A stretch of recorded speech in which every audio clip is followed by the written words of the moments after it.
Thank you very much. My name is Akio Miyajima, Embassy of Japan, of the Fellow of the Chatham House at the Academy. I have a question about Japan.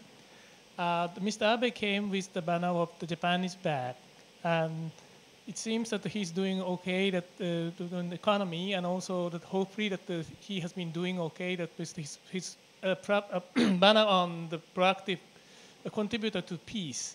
I would like to Sorry, learn, can you say that last sentence yes, again? about the, He's okay doing on the economy? yes, and also that he is trying to promote kind of his concept of to be a proactive contributor to peace. Proactive contributor to peace. Yes. And then, in your opinion, how do you evaluate how Japan, Mr. Abe is doing? Japan, under Mr. Abe, I think Japan has restored its confidence under Mr. Abe.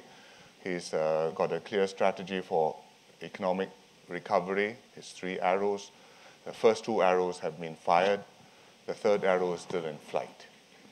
And unfortunately, it's in the nature of things that the third arrow, the first arrow is fiscal spending, the second one is monetary policy, basically QE. The third one is structural reforms. And it's in the nature of things that structural reforms are very difficult, and even if you have done them, take years to show results. And the political timetable is often months rather than years. So if he can sustain that and see it through over a period of 1 term, 2 terms, I think that will make a fundamental difference with Japan. On the question of peace in the region, this is a very, very difficult situation. I think Mr. Abe has stated his desire and his deep conviction that he wants Japan to be a more normal country. But this is a very difficult adjustment to make because the relations between Japan and its neighbors are not analogous to the relations between Germany and its neighbors post-war.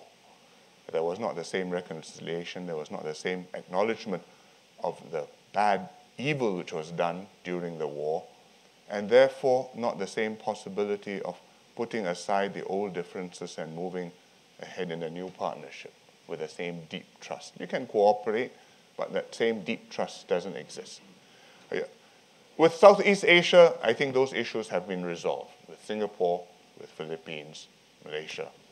But I think with China, and not just with China, but also with Korea, the distrust remains very deep.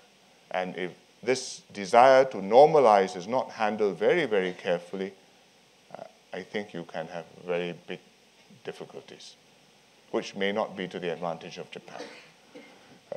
Some years ago, I think it was about 2008, Premier Wen Jiabao of China visited Japan. It's a high water mark in China-Japan relationship. He addressed the Diet, and he talked about how he came. First, it was a visit to Japan by the Prime Minister, which was an ice-breaking visit, and he made this counter-visit to Japan, which was an ice-melting visit.